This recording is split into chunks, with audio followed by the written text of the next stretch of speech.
ಓ ಅಭಿ ನೀನೇನು ಇಲ್ಲಿ? ಕಾರ್ತಿ, ಇಲ್ಲೇ ಶಾರ್ಟ್ ಮೂವಿ ಡಿಸ್ಕಷನ್ ಇತ್ತು, ಮುಗಿಸ್ಕೊಂಡು ಬರ್ತಿದ್ದೆ. ಹೌದಾ? ನೀನೆಲ್ಗೆ ಹೋಗಿದ್ದೆ? ಏನಿಲ್ಲ, ಒಂದು ಆರ್ಡ್ರ್ ಕೊಡೋಕೆ ಹೋಗ್ಬೇಕಾಗಿತ್ತು, ಮುಗಿಸ್ಕೊಂಬಂದೆ. ಹೋಗ್ಲಿ ಊಟ ಮಾಡ್ದಾ? ಆಯ್ತು. ಗೊತ್ತು ಮಾಡಿರ್ತಿಲ್ವ ಅಂತ. ಹತ್ತು ಬಾ, ಊಟ ಮಾಡ್ಕೊಂಬರೋಣ. ಸರಿ.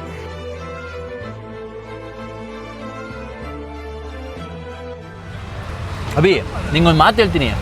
ಮನೇಲಿ ನಿಗೋಸ್ಕರ ಒಂದು ಜೀವ ಕಾಯ್ತಿದೆ. ಇದನ್ನೆಲ್ಲ ಬಿಟ್ಬಿಟ್ಟು ಕೆಲಸ ಕಾರ್ಯ ಮಾಡ್ಕೊಂಡು ಆರಾಮಾಗಿರ್ಬೋದು ತಾನೆ?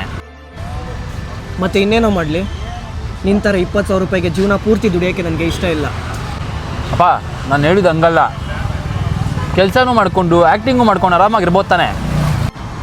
ಲೋ ಕಾರ್ತಿ, ಯಾವತ್ತೂ 2 ದೋಣಿ ಮೇಲೆ ಕಾಲಿಡೋಕೆ ಹೋಗ್ಬಾರ್ದು.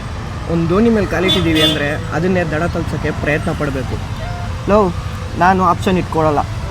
ಯಾವನ ಆಪ್ಷನ್ ಇಟ್ಕೊತಾನೆ ಅವನು ಅವತ್ತೇ ಸೋತ ಅಂತ ಅರ್ಥ.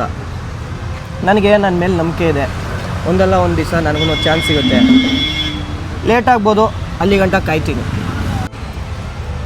ಏನೋ ಮಾಡಬೇಕು ಅಂತ ಇದೆಯಾ? All the best.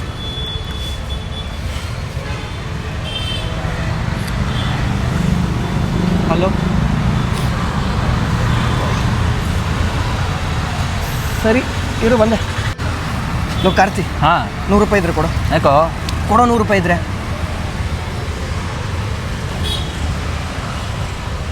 ಕೊಡು. ಸರಿ, ಬರ್ತೀನಿ. ಹೋಗಿ ಊಟ ಮಾಡ್ಕೊಂಡು ಹೋಗೋ. ಸಿಗ್ತೀನಿ ಆಮೇಲೆ.